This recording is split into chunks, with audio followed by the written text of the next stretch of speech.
Hello dear students, welcome back to the series of micro economics. हम क्या पढ़ रहे थे माइक्रो इकोनॉमिक्स में? Price elasticity of demand. अच्छा, इसके अंदर अपन ने क्या क्या पढ़ा था? सबसे पहले अपन ने देखा था कि इलास्टिसिटी क्या होती है, degree of responsiveness in quantity due to the change in price. ये हमारी इलास्टिसिटी थी। इलास्टिसिटी का फॉर्मूला क्या था हमारा, यानी कि ईडी का फॉर्मूला क्या था अपन हमारा? Percentage change in quantity demanded upon percentage change in price. फिर अपन ने देखी थी, अच्छा ईडी किस में निकालते थे हम? हमेशा नेगेटिव में। फिर हमने देखी थी डिग्री परफेक्टली इनइलास्टिक, जहां पर क्या होता है ED equals to 0, perfectly elastic ED is equals to infinity, unitary elastic ED is equals to 1, highly elastic ED is greater than 1, less elastic ED is less than 1। ठीक है, ये हमने क्या पढ़ रही थी? अपनी डिग्रीज पढ़ ली थी। अब हम आते हैं और हमने इलास्टिसिटी के कुछ फॉर्मूलेज देखे थे। फॉर्मूला क्या देखा था? Percentage change in quantity demanded upon percentage change in price. अब percentage change in quantity demanded चाहिए पहले अपन को, तो percentage change in quantity demanded उसका क्या फॉर्मूला था? Change in quantity upon initial quantity multiply by 100। और फिर आता है परसेंटेज चेंज इन प्राइस, उसका क्या था? Change in price upon initial price multiply by 100। ऐसे करके दोनों परसेंटेज निकल जाएगी, दोनों को आपस में डिवाइड कर लो, हमारा ईडी आ जाएगा। ये हमने, और फिर साथ में कुछ थोड़े बहुत क्वेश्चंस देखे थे हमने। ठीक है, अब हम चलते हैं हमारे नेक्स्ट मेथड पर। नेक्स्ट मेथड से हम क्या हमारा इलास्टिसिटी निकालने की कोशिश करेंगे। ठीक है, नेक्स्ट मेथड क्या है हमारा? Total outlay method.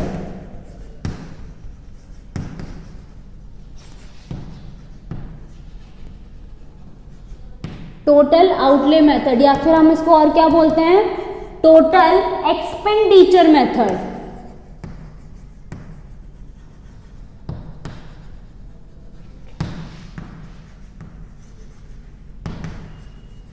ठीक है, हम यहाँ पर इस मेथड के अंदर क्या करेंगे? हम एक्सपेंडिचर के बेसिस पर पता लगाएंगे कि कोई भी प्रोडक्ट हाईली इलास्टिक है, कोई प्रोडक्ट की डिमांड हाईली इलास्टिक है, लेस इलास्टिक है या यूनिटरी इलास्टिक है। ठीक है, अच्छा इसको अपन समझने के लिए एग्जांपल के थ्रू समझेंगे। ओके, मान लो ये हमारी किसी प्रोडक्ट की प्राइस है। अच्छा, एक्सपेंडिचर कैसे निकलेगा यहाँ पर? Price into quantity. जैसे मान लो 10 रुपये वाली किटकैट चॉकलेट और मैं कितनी 5 क्वांटिटी परचेज कर रही हूँ, तो टोटल एक्सपेंडिचर मेरा उस पर कितना हो गया? 50। ठीक है, ऐसे ही हमारी किसी प्रोडक्ट की प्राइस है, क्वांटिटी है और एक्सपेंडिचर है।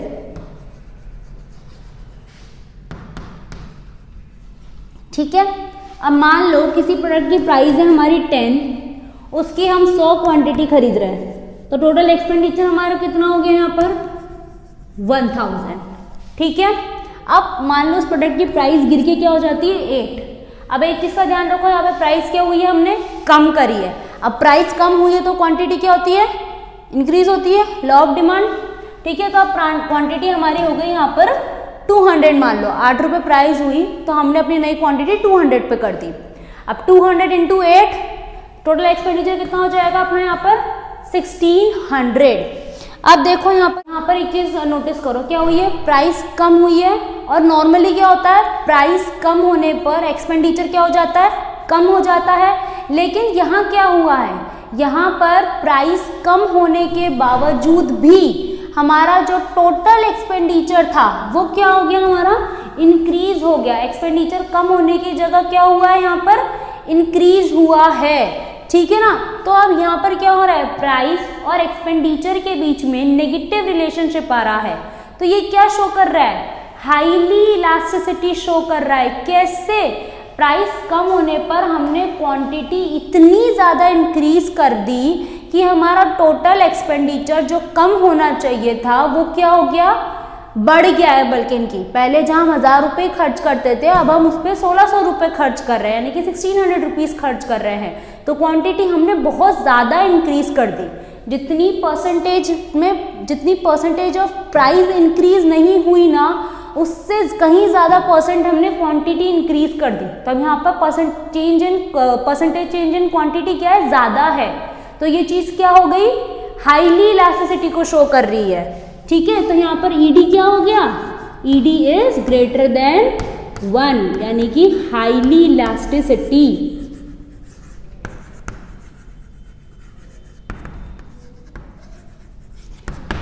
हाईली इलास्टिसिटी, और यहाँ पर क्या सिचुएशन हो रही है, प्राइस अगर कम हो रहा है तो एक्सपेंडिचर क्या हो रहा है, इंक्रीज हो रहा है, और यही अगर प्राइस इंक्रीज होगा तो एक्सपेंडिचर क्या हो जाएगा, डिक्रीज होगा, यानी कि क्या है, नेगेटिव रिलेशनशिप है।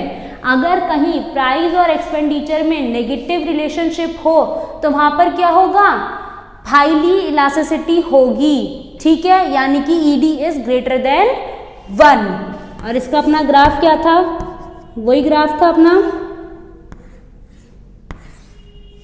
ठीक है, अब देखो प्राइस में सिर्फ इतना सा चेंज आया लेकिन क्वांटिटी में इतना ज़्यादा चेंज आ गया। ठीक है, ईडी इज ग्रेटर देन 1। ठीक है, ये क्या हो गई हमारी कंडीशन, हाईली इलास्टिसिटी की कंडीशन होती है। ओके, अब हम चलते हैं हमारे नेक्स्ट एग्जाम्पल पर। समझ में आया हाईली इलास्टिसिटी की कंडीशन क्या होगी, जहां प्राइस और एक्सपेंडिचर में नेगेटिव रिलेशनशिप होगा। अच्छा, अब क्या हुआ, प्राइस थी हमारी 10 रुपये, क्वांटिटी हम परचेज कर रहे हैं 100 और एक्सपेंडिचर कितना हो रहा है 1000। और अब हमारी क्या होती है, प्राइस कम होती है, मान लो प्राइस कम हुई है, क्वांटिटी इंक्रीज होगी, हमने 120 क्वांटिटी खरीदी, तो अब हमारा टोटल एक्सपेंडिचर कितना आ रहा है 600 का। अब देखो यहाँ पर क्या हुआ, प्राइस कम होने पर एक्सपेंडिचर क्या हो गया, हमारा ओवरऑल एक्सपेंडिचर क्या हो गया, कम हो गया है। ऑल्दो हमने क्वांटिटी इंक्रीज करी है लेकिन एक्सपेंडिचर फिर भी क्या हो रहा है, हमारा कम हो रहा है, बिकॉज यहाँ पर क्या है, प्राइस कम होने पर किसी भी प्रोडक्ट की डिमांड पे इतना ज़्यादा अंतर नहीं आया। जो पहले डिमांड थी आज भी वो उतनी की उतनी ही है, ना ज़्यादा बढ़ी, इतनी ज़्यादा नहीं बढ़ी है। तो यहाँ पर क्वांटिटी इतनी ज़्यादा बढ़ी नहीं है, तो ये चीज़ क्या हुई, लेस इलास्टिसिटी, क्वांटिटी पर इतना फर्क नहीं आया है। परसेंटेज चेंज इन क्वांटिटी कम है as compare to percentage change in price. तो यहाँ पर क्या सिचुएशन हुई, लेस इलास्टिसिटी की सिचुएशन हुई अपनी। ठीक है, तो अब देखो यहाँ पर क्या है, पॉजिटिव रिलेशनशिप है, दिख रहा है, प्राइस कम होने पर हमारा एक्सपेंडिचर भी क्या हो गया है, कम हो गया है। तो यानी कि पॉजिटिव रिलेशनशिप है, प्राइस कम हुई तो एक्सपेंडिचर भी क्या हो गया, हमारा कम हो गया।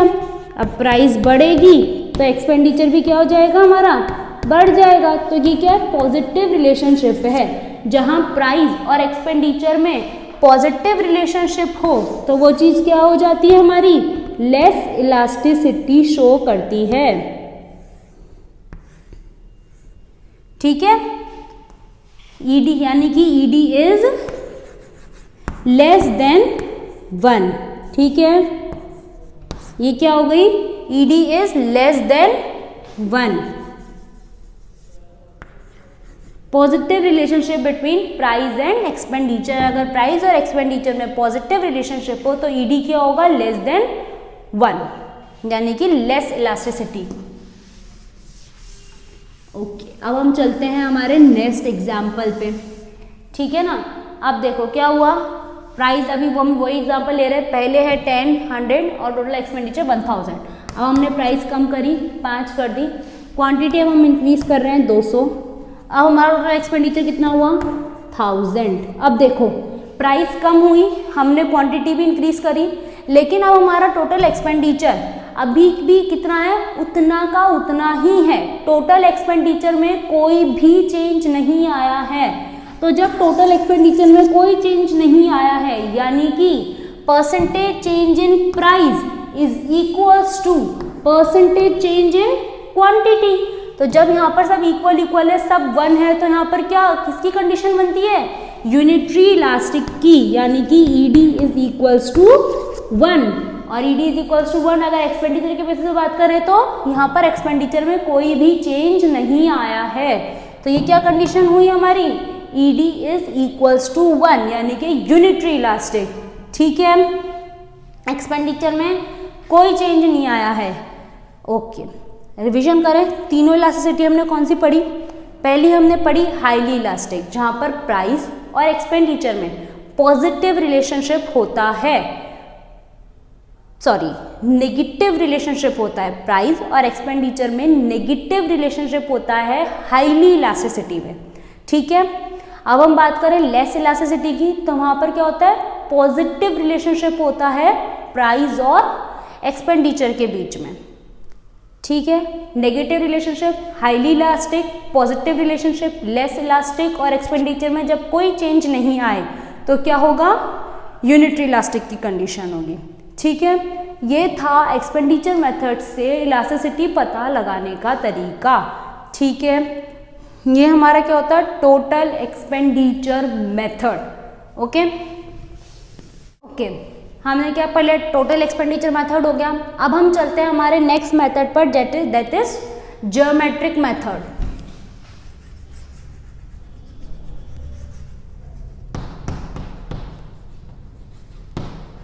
ज्योमेट्रिक मेथड, ठीक है। इसमें हम ज्योमेट्रिक फिगर से पता लगाएंगे एक कि कोई भी प्रोडक्ट की प्राइस हमारी लेस इलास्टिक है, यूनिटरी इलास्टिक है, हाईली इलास्टिक है, या परफेक्टली इनइलास्टिक है, परफेक्टली इलास्टिक है, ठीक है। अच्छा, इसमें यहाँ पर हमने पहले वाले उसमें क्या फॉर्मूला यूज़ किया था, हमने यूज़ किया था percentage change in quantity upon percentage change in price, या फिर अगर एक्सपेंडिचर के साथ पॉजिटिव रिलेशनशिप है या नेगेटिव रिलेशनशिप है उसके बेसिस पर। तो अभी हम यहाँ पर क्या करेंगे, यहाँ पर हम एक और फॉर्मूला यूज़ करेंगे ईडी निकालने का। कौन सा फॉर्मूला चलेगा, वो हमारा लोअर सेक्टर अपॉन अपर सेक्टर, ठीक है। यहाँ पर ईडी निकालने का फॉर्मूला कौन सा लगेगा, लोअर सेक्टर अपॉन अपर सेक्टर, ठीक है। लोअर सेक्टर अपॉन अपर सेक्टर, ओके। अब हम यहाँ पर क्या करेंगे, एक फिगर बनाएंगे और यहाँ पर बजट लाइन ड्रॉ करेंगे, ठीक है। बजट लाइन ड्रॉ करेंगे। अब हमने क्या लिया है, यहाँ पर क्या फॉर्मूला लिया है, lower sector divided by upper sector, ठीक है ना। चिल्ला लो sir. Lower sector divided by upper sector, ये अपनी एक्स एक्सिस है, ये अपनी वाई एक्सिस है। अब अपन सबसे पहले इसमें क्या करेंगे, एक मिड पॉइंट ड्रॉ करेंगे। एक मिड पॉइंट लिया ए, एक अपना एक्स एक्सिस पर पॉइंट है बी और एक अपना वाई एक्सिस पर पॉइंट है सी। तो अपन सबसे पहले देखते हैं कि ए पॉइंट पर अपनी इलास्टिसिटी क्या आएगी। ये पॉइंट हमारा मिड पॉइंट है, अपन मिड पॉइंट लेके चल रहे हैं। तो अब ए पॉइंट पे अपनी इलास्टिसिटी क्या आएगी, देखो फॉर्मूला क्या है, lower sector divided by upper sector. अब ए पॉइंट से अपना लोअर सेक्टर क्या है, ए बी, ठीक है, ए बी। अब ए सेक्टर से अपर सेक्टर क्या है अपना, ए पॉइंट से ए सी, ठीक है। अच्छा, अब ये मैथ्स में अपन को सबको पता है कि यहाँ पर क्या है, ए मिड पॉइंट है, तो अब ए बी इक्वल्स टू ए सी है। और ये अपन ने मैथ्स में सीखा है कि अगर मान लो कोई दो पार्ट बराबर हो तो अपन ए बी को ए सी से रिप्लेस कर सकते हैं या फिर ए सी को ए बी से रिप्लेस कर सकते हैं। तो अपन यहाँ पर वही चीज करेंगे। अब मान लो अपन ए सी को ए बी से रिप्लेस कर रहे हैं क्योंकि बराबर है, ए बी लिखो या ए सी लिखो बराबर है वो चीज।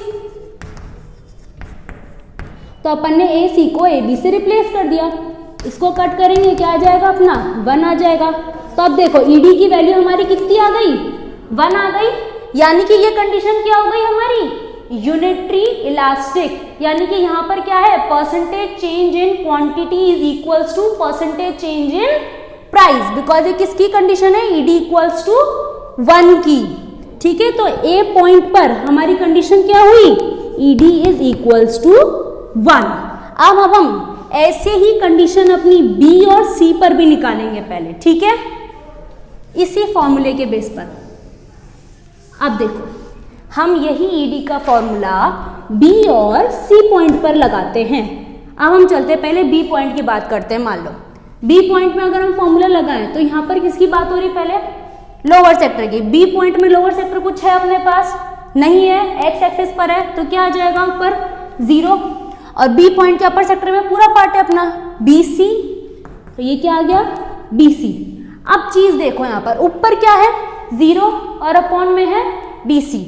ऐसे समझ में नहीं आ रहा इसको, तो एक न्यूमेरिकल टर्म लेके चलो। मान लो 0 हो और अपॉन में 10 हो, तो अपन इसको डिवाइड करेंगे तो अपना आंसर क्या आएगा? 0 आएगा। ऑब्वियसली 0 को किसी भी चीज से डिवाइड करो 0 आ रहा है उसका आंसर, नॉर्मल मैथमेटिकल टर्म। तो ये अपना क्या आ गया? 0। अब देखो यहाँ पर ईडी की वैल्यू क्या आई है? 0 आई है, यानी कि ये कंडीशन क्या हुई?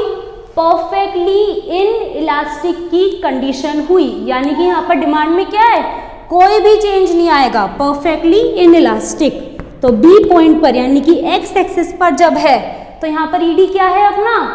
Equals to 0, perfectly in elastic की कंडीशन। ठीक है, ओके। हमने अब बी पॉइंट पर देख लिया क्या थी। अब हम चलते हैं ऐसे सी पॉइंट पर कि सी पॉइंट पर अपनी इलास्टिसिटी क्या होगी। वापस वही फॉर्मूला ईडी का, lower sector divided by upper sector. तो देखो अब यहाँ पर लोअर सेक्टर में क्या है अपने पास? पूरा पॉइंट है ए बी, सी बी, ठीक है। और सी सेक्टर में और अपर में कुछ है अपने पास सी पॉइंट के? कुछ भी नहीं है। तो यहाँ पर सी पॉइंट पे नीचे क्या आ जाएगा? अपर सेक्टर में क्या आ जाएगा? 0 आ जाएगा। अब देखो नॉर्मल अपन वापस वही मैथ की कंडीशन लगाकर देखें तो ऐसे समझ में नहीं आता। 10 डिवाइडेड बाय 0, 10 डिवाइडेड बाय 0 करेंगे, जब 0 नीचे होता है तो क्या आएगा अपना आंसर? इन्फिनिटी में आएगा। 0 क्या है? नीचे है यहाँ पर, तो ये अपना कंडीशन क्या आ जाएगी? इन्फिनिटी क्या आ जाएगी। अब देखो यहाँ पे क्या आ गया? ED is equals to infinity, और जब ईडी इक्वल्स टू इन्फिनिटी हो तो उसका मतलब क्या हो जाता है? परफेक्टली इलास्टिक कंडीशन, यानी कि यहाँ पर क्या हो गई? डिग्री कौन सी लगेगी? परफेक्टली इलास्टिक वाली डिग्री लगेगी। ईडी क्या हो गया अपना? इन इलास्टिक हो गया। अच्छा, एक तो ये पॉइंट हो गया। अब अपन मान लो लेके चलते हैं, यहाँ पर एक पॉइंट लेके चलते हैं, ए सी के बीच में अपन ने बजट लाइन पे यहाँ पर पॉइंट कंसिडर करा। अब यहाँ पर अपनी ईडी की कंडीशन क्या होगी? इस पॉइंट को अपन नाम दे देते हैं डी, ठीक है। यहाँ पर अपना ईडी क्या होगा? क्या कंडीशन होगी अपनी ईडी की? वापस वही फॉर्मूला लगाएंगे अपन, lower sector divided by upper sector, ठीक है। अब यहाँ पर देखो डी पॉइंट के लोअर सेक्टर में अपने पास क्या क्या है? डी बी, और अपर सेक्टर में अपने पास क्या है? D C. अब देखो यहाँ पर अपर सेक्टर में अपने पास कम है और लोअर सेक्टर में ज्यादा है। अगर अपन इसको एक न्यूमेरिकल टर्म में लेके देखें तो डीबी मान लो 10 सेंटीमीटर है और सीडी मान लो 2 सेंटीमीटर है, ठीक है ना। तो यहाँ पर क्या हो जाएगा अपने पास? 5। तो अब देखो ईडी 1 से ज्यादा आ रहा है, ईडी इज ग्रेटर देन 5। अगर अपन इसको न्यूमेरिकल टर्म में लेके चले तो ईडी इज ग्रेटर देन 5 हो रहा है अपना। तो ईडी ग्रेटर देन 1 है, 5 आ रहा है ईडी, तो ईडी क्या हो गया? Greater than 1। तो यहाँ पर क्या कंडीशन आ गई? ED is greater than 1। ऊपर है ना, ED is greater than 1। Lower sector यहाँ पर अपना क्या है? ज्यादा है। तो नॉर्मल से अगर तुम एक चीज ध्यान रखो, अगर लोअर सेक्टर ज्यादा है तो ईडी क्या होगा? ज्यादा आएगा। लोअर सेक्टर बिल्कुल खत्म है तो ईडी 0 है। लोअर सेक्टर बहुत ज्यादा है, पूरा लोअर सेक्टर ही है, अपर सेक्टर में कुछ है ही नहीं, तो इन्फिनिटी है। अगर बराबर बराबर है तो ED equals to 1, lower sector ज्यादा है तो ईडी भी ज्यादा है। अच्छा, अब अपन बात करें, मान लो अपन ए और बी, इसके बीच में अगर अपन कोई एक पॉइंट लें, इसको अपन नाम दे देते हैं मान लो ई, ठीक है ना। अब इस पॉइंट को अगर अपन नाम दें तो ईडी का वही फॉर्मूला लगाएं। अब यहाँ पर देखो लोअर सेक्टर क्या है? ई बी है, और अपर सेक्टर में क्या है? ई सी। अच्छा, अब इसका क्या होगा यहाँ पे कंडीशन? पहली बात तो एक ही कंडीशन बची है अपनी, that is ED is less than 1, ठीक है। पहली बात तो एक ही कंडीशन बची है। अब अगर मान लो इसको अपन न्यूमेरिकल टर्म में चेंज करने की कोशिश करें तो ई बी अपना कम है तो ई बी अब ऊपर 2 रख लो और ई सी अपना 10 डाल दो, ठीक है ना। तो अब 2 डिवाइडेड बाय 10 तो 0.5 समथिंग ऐसा कुछ आएगा, 0.2 समथिंग ऐसा कुछ आएगा अपना आंसर, है ना। तो यहाँ पे क्या आ रहा है? ईडी इज लेस देन 1, आया नहीं आया? तो ईडी क्या होगा यहाँ पर? Less than 1। तो इसको ध्यान रखने की एक छोटी सी टिक है, लोअर सेक्टर देख लो। लोअर सेक्टर अगर अपना ज्यादा है तो क्या होगा? ईडी भी ग्रेटर देन 1 आएगा। लोअर सेक्टर अगर अपना कम है तो ईडी भी क्या आ जाएगा? लेस देन 1 आ जाएगा। लोअर सेक्टर बिल्कुल 0 है, कुछ है ही नहीं लोअर सेक्टर में, तो अपना क्या आ जाएगा? 0 आ जाएगा, और पूरा लोअर सेक्टर ही है, अपर सेक्टर में 0 है तो इन्फिनिटी आ जाएगी। लोअर सेक्टर पे चलो, लोअर सेक्टर ज्यादा तो ईडी ज्यादा, लोअर सेक्टर कम तो ईडी भी कम। ठीक है, कंफ्यूजन कोई होना नहीं चाहिए, ईडी सेक्टर को पकड़, लोअर सेक्टर को पकड़ के चलो बस, है ना। तो ये अपना क्या हो गया, ज्योमेट्रिक मेथड से अपन ने इलास्टिसिटी पता लगा ली। एट पॉइंट ए यानी कि मिड पॉइंट पे क्या होगी, unitary elastic, at X axis equals to 0, at Y axis infinity, और जहाँ पर लोअर सेक्टर ज्यादा हो वहां पर ईडी भी ज्यादा है, जहाँ लोअर सेक्टर कम हो वहां ईडी भी कम है। ठीक है, ये अपना क्या था, ज्योमेट्रिक मेथड से अपन ने क्या पता लगाई, इलास्टिसिटी पता लगाई। ओके।